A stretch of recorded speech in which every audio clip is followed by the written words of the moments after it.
오늘 말씀을 시작하기 전에 여러분들에게 하나 이제 목사님은 개인적으로 뭘 좋아하는지 목사님과 오랫동안 살아가면서 오랫동안 이 중고등부 같이 하면은 목사님이 제일 좋아하는 분야가 무엇인지 여러분들이 잘 알 거예요. 물론 성경은 당연한 거고 전공이니까 그런 거고 성경 외에 목사님이 가장 관심을 갖고 있는 분야는 무엇일까요? 역사에 대한 부분이에요. 물론 우리가 역사를 이렇게 살펴보게 되면은 좀 특이한 장면이 있습니다. 오늘날 우리들에게 있질 않은데 어떤 것이냐면 우리의 역사 가운데 굉장히 많은 우리의 역사 가운데 인간의 역사 가운데 이 나라를 통치하는 주권자는 누구였을까요? 왕이었어요. 그런데 목사님이 이렇게 이제 역사를 공부하다 보면서 이제 조선시대 후기에는 어떤 일이 있었냐면 왕이 일반 백성의 옷을 입고 또는 양반의 옷을 입고 일반 백성들이 살아가는 그 일상의 삶으로 들어가는 경우가 있었어요. 이것을 뭐라고 말하냐면 미복자맹이라고 말합니다. 여기서 미복자맹은 복장을 바꾸어 입고 몰래 백성의 삶에 들어가서 백성의 삶을 살펴보는 것을 의미해요. 왜 왕이 특히 조선시대 마지막 후기쯤에 왜 왕이 일반 백성의 옷을 입고 굳이 일반 백성들의 삶으로 들어가느냐 보게 되면은 이 여러 성군이라고 표현하는 여러 왕들 중에서 이런 일들을 굉장히 많이 했는데 왜 그러냐면 백성의 필요가 무엇인지 백성의 고충이 무엇인지 백성들의 어려움이 무엇인지 관리가 아니라 자신이 직접 그 백성의 삶에 들어가서 백성의 소리를 듣고 백성의 삶을 알고 백성들의 필요를 채워주기 위해서 왕이 일반 백성의 옷을 입고 또는 어떻게 보면 양반의 옷을 입고 이 백성의 삶으로 들어와서 백성을 이해하는 삶을 살아갔어요. 굉장히 파격적인 것이죠. 왕은 궁궐에서 자신이 알고 있는 그 이론에 따라서 이 정치적인 행위만 하면 되는데 백성을 생각하겠다라고 하는 이 성군은 백성의 삶으로 직접 들어가서 백성을 이해하고 그 현실을 관찰하고 그것을 직접 해결하기 위해서 왕이 백성의 옷을 입고 직접 이 백성의 삶으로 들어온 경우가 종종 있었어요. 그런데 이 왕조차 우리가 살아가는 이 역사의 왕조차도 이런 삶이 있었습니다. 그런데 이것보다 더 뛰어난, 이것보다 더 우월한 우리들을 사랑하시는 하나님의 은혜가 있는데 그 하나님은 그 은혜를 위하여서 어떤 일을 행하셨냐면 하나님이 우리와 같이 인간의 몸을 입고 이 땅에 오신 사건을 우리는 기억하고 있습니다. 바로 오늘 우리가 읽은 이 요한복음 1장 9절부터 14절까지의 말씀이 바로 이것을 의미해요. 말씀이 육신이 되어서 우리의 가운데 거하셔서 하나님의 영광이 드러나는 그런 그 역사적인 순간을 오늘 말씀에서 가르쳐주고 있어요. 그런데 오늘 말씀 처음에 말씀을 보게 되면 이 구절에 어떻게 시작하죠? 참 빛이 이 세상에 왔다라는 것으로 시작해요. 그러면 여러분들이 여기에서 말씀하고 있는 이 참 빛은 무엇을 말하는 걸까요?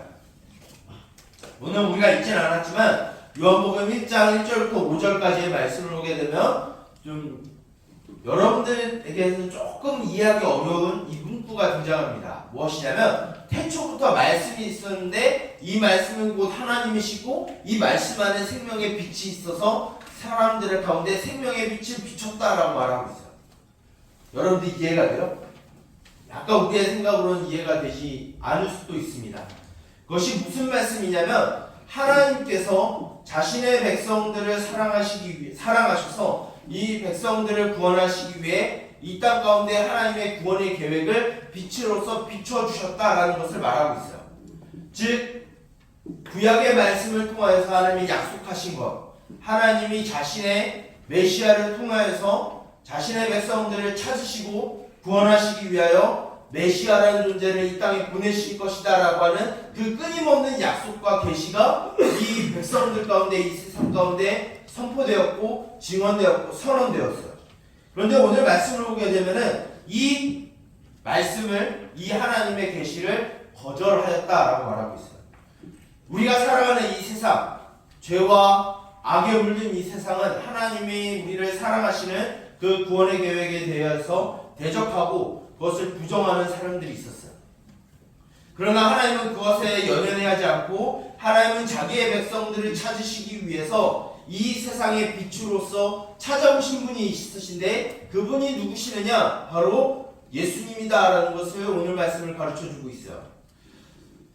바로 예수님은 하나님이 자기의 백성들, 하나님이 사랑하시는 자녀들을 찾고 그들을 구원하시기 위해서 누구를 보내셨느냐? 예수님을 우리들에게 보내주셨고 그분이 우리를 위해서 그 구원의 일을 행하셨다라고 말하고 있어요.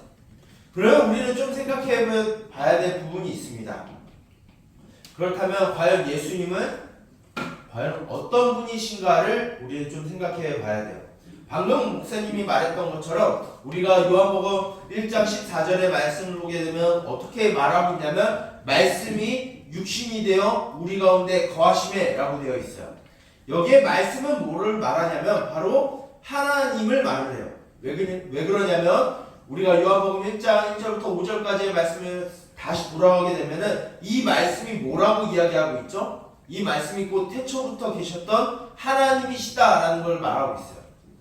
그런데 이 말씀 곧 하나님이 무엇을 입었느냐라고 말하고 있죠? 육신을 입으셨다라고 말하고 있어요.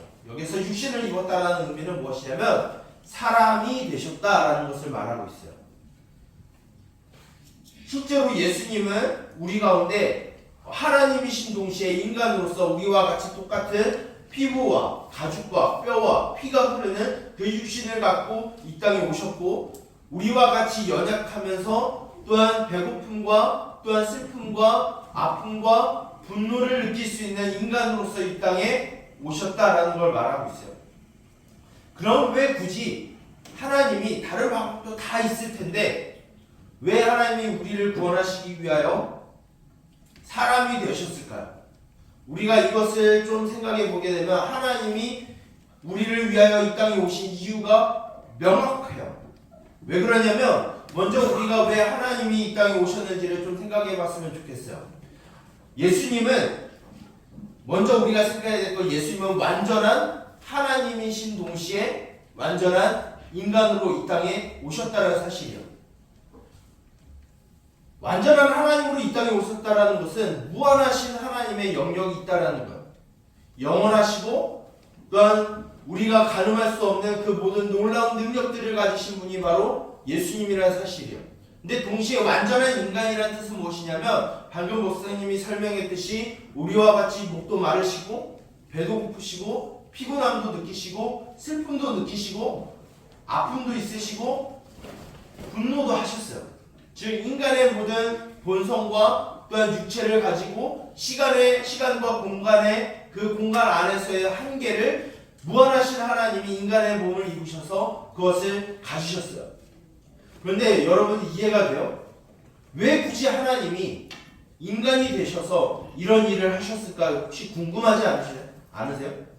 목사님 이 분에 대해서 좀 궁금해서 좀 더 찾아봤는데 하나님이 우리와 같이 인간이 되신 이유가 있어요. 먼저 하나님이신 예수님께서 인간이 되신 이유는 우리가 지난번에 들었었던 우리가 인간의 죄값이 무엇이라고 말했죠? 죽음, 심판이에요. 이것을 갚을 수 있는 존재는 이것을 지불해야 되는 존재는 오직 인간밖에 없어요. 즉 예수님이 인간으로서 이 땅에 오신 이유는 우리의 죄값, 이 죽음이라고 하는 이 형벌을 피로써 치르시기 위해 이 땅에 오셨다라는 거예요. 인간 외에는 죽을 수 없어요. 이 죽음이라는 것은 그냥 단순히 육체적인 죽음뿐만 아니라 지옥에 가는 하나님과의 완전한 관계의 단절함을 의미해요. 우리가 사도신경을 보면서 사도신경 안에 예수님에 대한 고백 가운데 이런 것이 있어요. 마지막 부분에 장사되셨다라고 하는 표현이 있어요. 이 장사되었다라고 하는 것이 장례식을 치렀다는 의미가 아니라 좀 더 원문적으로 보게 되면 지옥에 내려가셨다는 의미가 포함이 되어 있어요. 지옥에 내려가셨다는 의미는 무엇이냐면 실제로 예수님이 저 마귀가 드글드글거리는 그 지옥의 현장으로 내려가셨다라고 하는 의미가 아니라 하나님과의 완전한 관계, 하나님으로부터 완전한 버리심을 받았다는 것을 의미해요. 즉 우리는 죄로 말미암아서 하나님 앞에 그런 버리심을 당해야 되는 존재인데 우리 대신 그 버리심을 당하기 위해서 하나님께서 직접 우리와 같이 인간이 되셔서 하나님으로부터 버림받는 성자 하나님으로서 이 땅에 오셨다라는 것을 가르쳐주고 있어요. 그것을 구약에서도 이것을 계속 보여주는 사건이 있었어요. 그것이 무엇이냐면 성전과 성막에서 치러지는 제사 안에서 이것을 발견할 수 있어요. 레위기의 말씀을 보게 되면 수많은 제사들이 등장합니다. 양과 염소와 소를 또는 비둘기를 죽여서 그 피를 가지고 성전 안에 들어가고 그 모든 것을 불에 태워서 하나님께 드려지는 제사가 있었어요. 그것이 단순히 종교적인 의식이 아니라 이 죄인인 나를 대신해서 이 짐승이 죽음으로 말미암아 내가 하나님과의 원만한 관계의 화목과 회복을 의미해서 이 제사가 치러진 거예요. 그런데 문제는 뭐냐면 이건 매번 해야 되는 거예요. 매번 해야 되는 거예요. 한계가 있어요. 그러면 우리의 이 완전한 이 죄의 형벌을 해결하기 위해서 무엇이 필요하냐면 인간이 죽어야 되고요.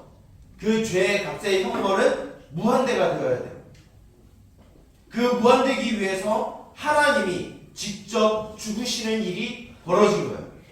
인간의 죽음은 자기의 죄값 때문에 죽는 거예요. 인간의 형벌은. 그런데 그것에 무한한 효과를 주기 위해서 무한하신 하나님이 죽으시는 일이 벌어졌어요.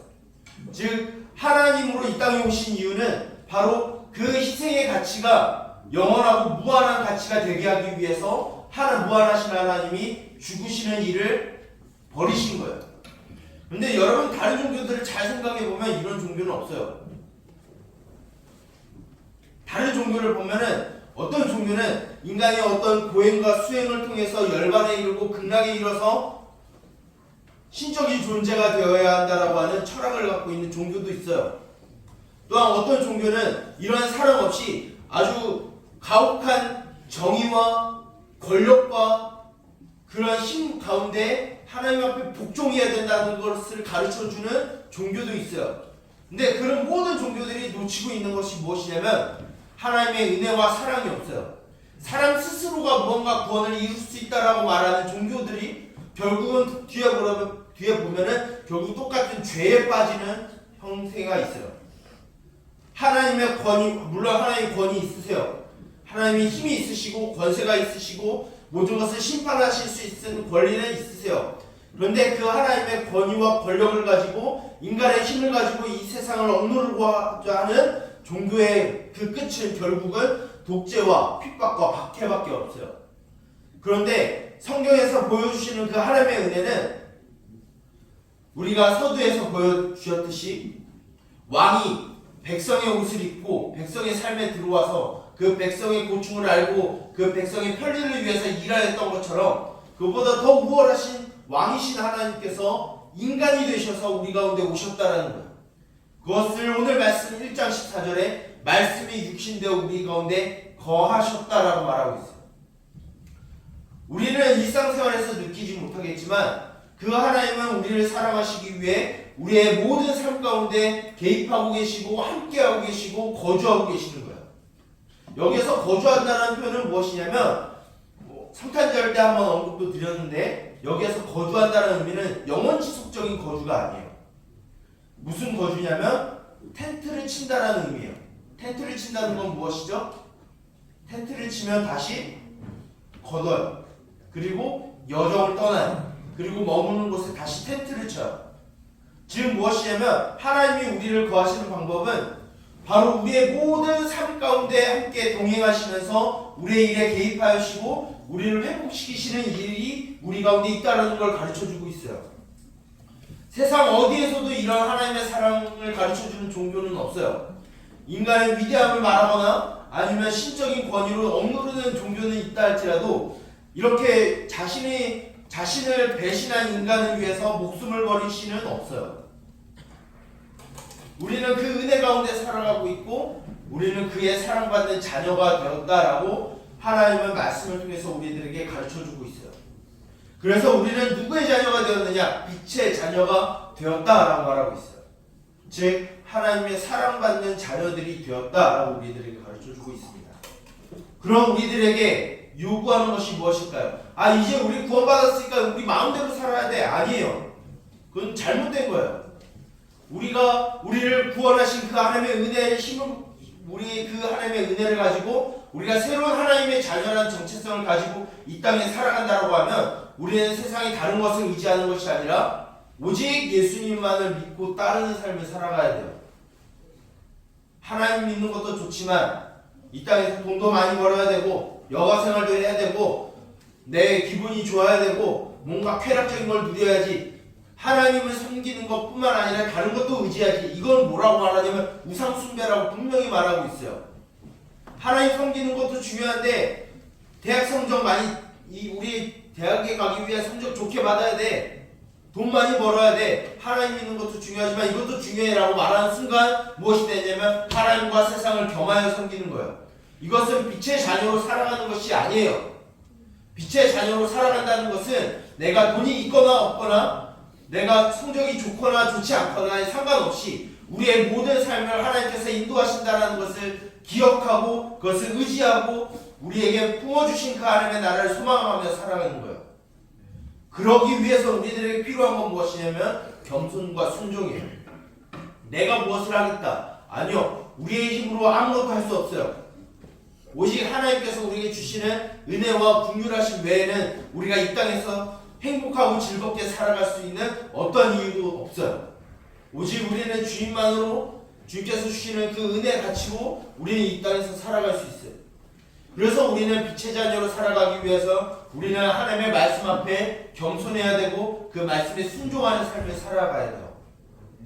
또한 우리가 기억해야 될 것은 물론 이 믿음을 가지고 살아갈 때 수많은 유혹이 올 거예요. 어려움이 찾아와요. 고난이 와요. 힘든 일이 와요. 왜 나에게 이런 어려움이 생겼지? 알 수 없는 그 환난과 고통이 우리들에게 찾아올 수 있어요.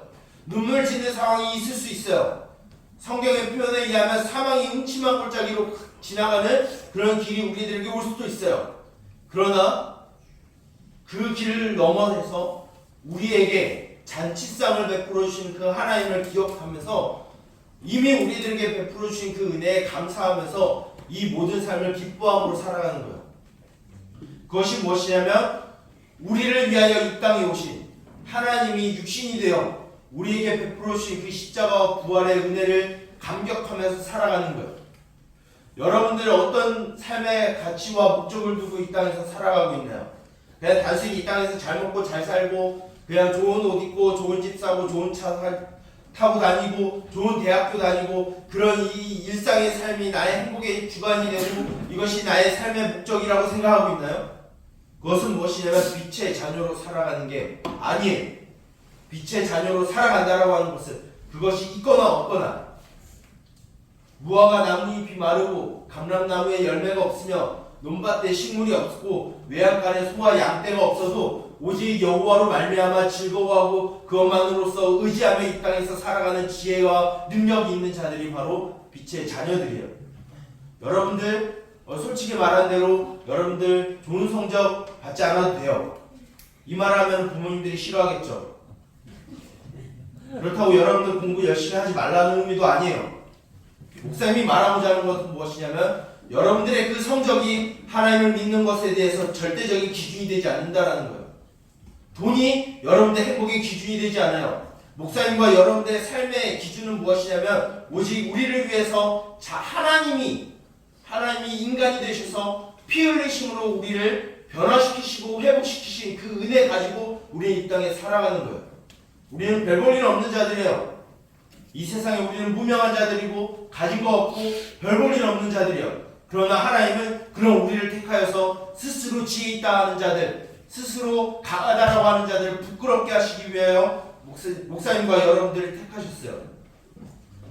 우리 사랑하는 정말로 귀중하게 여기는 우리 동역교회 3D 중고등부 모두 공동체 여러분들이 그냥 단순히 그냥 종교인으로 기독교인으로 이 자리에 있지 않았으면 좋겠어요.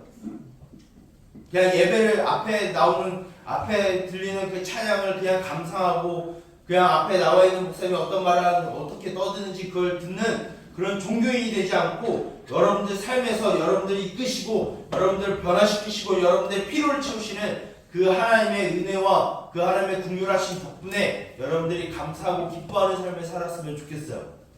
그냥 단순히 돈 때문에 성적 때문에 좌절에 빠지고 절망에 빠지고 난 아무것도 못해 이런 솔직히 말하자면요 이런 열등감에 빠져있는 것도 하나님 보시기에 무엇이냐면 오만함과 교만함이에요. 왜냐? 내가 무언가 할 수 있다라고 생각하는 것이기 때문에 하나님은 우리들에게 그런 걸 가르쳐주지 않으셨어요. 하나님이 우리에게 보여주시는 은혜는 그런 조건과 자격을 보지 않고 피를 흘려주시는 은혜가 우리들에게 주어졌어요. 우리들이 그 사실을 믿는다라고 하면 그것만으로써 우리가 기뻐하고 즐거워할 수 있는 삶이 되어야 합니다. 여러분들 이제 이후에서 또다시 여러분들 가정과 학교에서 여러분들 살아갈 거예요. 그 안에서 여러분 빛의 자녀로 살아가기 원합니다. 여러분들 그 안에서도 하나님의 말씀에 순종하며 살아가길 원해요. 정직하길 원하고 성실하길 원해요.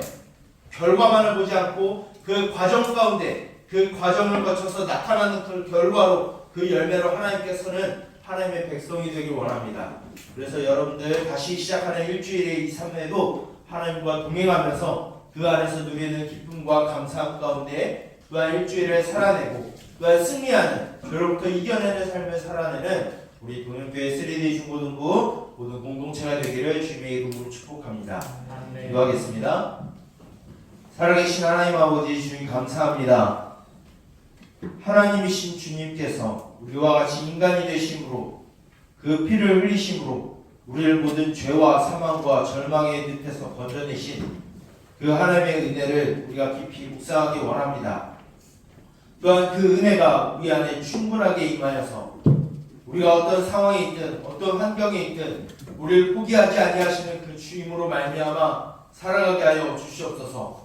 주님은 우리의 일평생을 포기하지 아니하셨는데 우리는 단순히 이 세상의 어려움 때문에 주님을 포기하는 어리석음을 택하지 아니하고 우리의 모든 인생 동안 우리를 포기하지 아니하시는 주님 덕분에 또한 우리 또한 주님을 포기하지 않게 하여 주시옵소서. 다시 우리가 살아가는 이 세상은 주님을 배척하고 주님의 말씀을 거부하는 이 세상 가운데 우리가 살아가지만 그 안에서도 주님의 백성으로서 능히 살아갈 수 있는 능력과 지혜가 우리 가운데 있게 하여 주시옵소서. 이 모든 것을 참 하나님이시자 참 인간 되셔서 우리에게 은혜를 베푸 주신 예수 그리스도의 이름으로 기도드립니다. 아멘.